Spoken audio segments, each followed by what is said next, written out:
Latihan soal P3 Kaprawat episode 8 tahun 2025. Kami mendoakan bagi subscribe, like, komentar, dan share lulus PPP Kaprawat.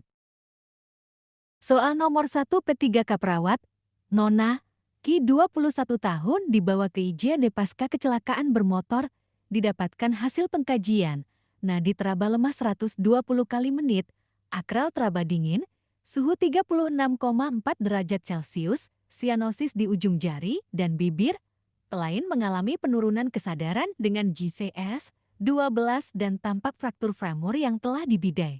Apakah tindakan selanjutnya yang dapat dilakukan perawat? Kontrol perdarahan dengan balut tekan. B. Selimuti klien menggunakan selimut tebal. C. Ambil darah untuk pemeriksaan krasmatch. D. Berikan oksigen menggunakan sungkup 10 liter menit. Berikan cairan kristaloid dengan suhu hangat, 2 jalur 4 diguyur. A. Kontrol perdarahan dengan balut tekan. B. Selimuti klien menggunakan selimut tebal. C. Ambil darah untuk pemeriksaan krasmatch. D. Berikan oksigen menggunakan sungkup 10 liter menit. E. Berikan cairan kristaloid dengan suhu hangat, 2 jalur 4 diguyur. Jawaban E. Berikan cairan kristaloid dengan suhu hangat, 2 jalur keempat diguyur. Pembahasan. Berdasarkan hasil pengkajian, banyak yang mengarah pada ciri-ciri terjadinya shock hipovolemik, denyut nadi teraba lemah dan cepat, akral dingin, hipotermia, takipnea, sianosis pada mulut dan perifer, serta adanya fraktur femur. Pada femur terdapat arteri femoralis yang cukup besar sehingga bila terjadi fraktur di daerah tersebut berkemungkinan menyebabkan perdarahan. Soal nomor 2 P3 Kaprawat, Tian, Hari 26 tahun dilarikan ke IJ di Rumah Sakit Sobirin pasca kecelakaan bermotor. Dari hasil pengkajian tidak ada sumbatan jalan nafas, neck collar telah terpasang dengan frekuensi napas 42 kali menit. Apakah tindakan selanjutnya yang dapat dilakukan perawat? Mengevaluasi penyebab kemungkinan terjadinya masalah pernapasan. B. Mengevaluasi tanda-tanda vital. C. Melakukan imobilisasi leher. D. Mengevaluasi jalan napas. E. Memasang kambitut. Jawabannya, mengevaluasi penyebab kemungkinan terjadinya masalah pernapasan. Pembahasan. Dari data di atas bahwa jalan napas airway pasien sudah paten, namun masih bermasalah pada pernapasan breathing dengan takipnea frekuensi 42 kali menit. Tindakan selanjutnya adalah mengevaluasi penyebab kemungkinan terjadinya masalah pernapasan untuk menentukan tindakan selanjutnya. Soal nomor 3 P3 Kaprawat, seorang perempuan 24 tahun dilarikan ke IGD Puskesmas pasca kecelakaan bermotor. Hasil pengkajian, tampak adanya jejas di area abdomen, GCS12, wajah pucat, akral dingin, CR 4 detik, frekuensi nadi 120 kali menit dan tekanan darah 110/70 mm hidrargyrum. Apakah tindakan yang tepat dilakukan perawat? A. Kolaborasi dalam pemberian produk darah. B. Kolaborasi dalam pemberian cairan kristaloid hangat, diguyur. C. Kolaborasi dalam pemberian cairan kristaloid hangat, 8 tetes menit. D. Meninggikan kepa pasien 10-30 derajat untuk mencegah peningkatan tekanan intracranial. E. Mengeluarkan cairan berupa darah dari rongga abdomen untuk meminimalkan komplikasi. Jawaban A. Kolaborasi dalam pemberian cairan kristaloid hangat, diguyur. Pembahasan. Dari data di atas bahwa pasien mengalami perdarahan kelas kedua dengan data adanya jejas pada abdomen. Jejas pada abdomen merupakan salah satu indikasi kecurigaan terjadinya perdarahan intraabdomen karena di abdomen terdapat arteri besar yang apabila rupture akibat trauma akan menyebabkan perdarahan hebat, denyut nadi di atas 100 kali menit 120 s/atau menit, tekanan darah masih dalam rentang normal 110/70 mm hidrargyrum, penggantian cairan kristaloid 3 darah 1. Pada kasus perdarahan kelas 2 tindakan yang tepat dilakukan adalah dengan pemberian cairan kristaloid hangat 2 jalur dengan cara diguyur atau tetesan cepat. Soal nomor 4 P3 Kaprawat, Nona, panjang 22 tahun, tiba-tiba mengalami sesak napas saat dilakukan transfus darah dengan frekuensi nadi 40 kali menit dan terdengar bunyi stridor. Apakah tindakan mandiri yang tepat dilakukan perawat untuk mengatasi masalah di atas? A.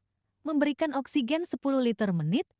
B. Memberikan adrenalin 0,5 sampai 1 mg. C. Menghentikan pemberian transfusi darah. D. Melakukan chin lift untuk membuka jalan napas. E. Melakukan intubasi untuk membebaskan jalan napas. Jawaban C. Menghentikan pemberian transfusi darah. Pembahasan. Dari data di atas Nona, Panjang mengalami syok anafilaktik. Syok anafilaktik adalah respon imunologi yang berlebihan terhadap suatu bahan di mana seorang individu pernah tersensitasi oleh bahan tersebut. Saat pasien kontak dengan bahan tersebut seperti histamin, serotonin, triptase, dan bahan vasoaktif lainnya dilepaskan dari basopril dan sel mast dengan tanda dan gejala. Soal nomor 5 P3K perawat, seorang laki-laki berusia 26 tahun dilarikan ke IJ di rumah sakit pasca jatuh saat melakukan olahraga arung jeram. Data yang didapat GCS8, terdengar suara gurgling, frekuensi napas 38 kali menit, frekuensi nadi 120 kali menit, bibir dan ujung kuku sianosis dan adanya krepitasi pada daerah pelvis. Apakah tindakan keperawatan prioritas yang tepat dilakukan? A. Melakukan pembidean pada daerah pelvis. B. Membebaskan jalan napas dengan tindakan suction. C. Memberikan terapi cairan kristaloid hangat dengan 2 jalur. D. Meninggikan kepala 10-30 derajat untuk mencegah peningkatan intracranial. Memberikan terapi oksigen 12-15 liter menit menggunakan non-rebreathing mask. Jawaban B. Membebaskan jalan napas dengan tindakan suction. Pembahasan. Pasien mengalami masalah pada airway adanya bunyi gurgling. Breathing takikardi dengan frekuensi napas 38 kali menit, circulation peningkatan denyut nadi 120 kali menit, bibir dan kuku sianosis, disabilities GCS8 dan pada exposure krepitasi pada daerah pelvis yang menandakan fraktur pelvis. Dalam prinsip penanganan pasien trauma, maka dipakai prinsip resusitasi ABCD yang terlebih dahulu dimulai dari airway. Maka berdasarkan prinsip ABCD, masalah pada airway harus terselesaikan terlebih dahulu prioritas karena paling mengancam nyawa yaitu dengan membebaskan jalan napas dengan cara suction. Suction dilakukan pada pasien dengan sumbatan jalan napas berupa cairan yang ditandai bunyi gurgling. Soal nomor 6 P3K perawat, seorang laki-laki berusia 30 tahun dibawa ke IG di rumah sakit dengan kulit melepuh akibat bahan kimia dari hasil pengkajian. Bahan kimia tampak berupa serbuk, tampak luka bakar di wajah dan lengan kanan. Perawat membuka pakaian pasien untuk mengurangi kontak. Adapun tindakan berikutnya yang tepat dilakukan oleh perawat. A. Memasang infus 2 jalur untuk resusitasi cairan. B. Menyikat bahan kimia sebelum melakukan irigasi. C. Membersihkan luka bakar pasien dengan normal selin. D. Menyiram bahan kimia dari tubuh pasien dengan air mengalir. E. Menutup luka pasien dengan kasa basah untuk menjaga kelembapan. Jawaban B. Menyikat bahan kimia sebelum melakukan irigasi. Pembahasan. Penata laksanaan pada pasien dengan trauma kimia adalah sebagai berikut. 1. Gunakan alat pelindung diri. 2. Lepaskan semua pakaian pasien untuk meminimalisir kontak. 3. Siram bahan kimia dari tubuh pasien dengan air mengalir. 4. Jika bahan kimia berupa serbuk, harus dibersihkan dengan cara disikat terlebih dahulu sebelum dilakukan irigasi. 5. Lepaskan seluruh benda yang ada di tubuh pasien dengan memeriksa seluruh bagian tubuh pasien. Sekian dan terima kasih. Sukses seleksi PPK perawat. Jangan lupa subscribe, like, share, dan komentar ya.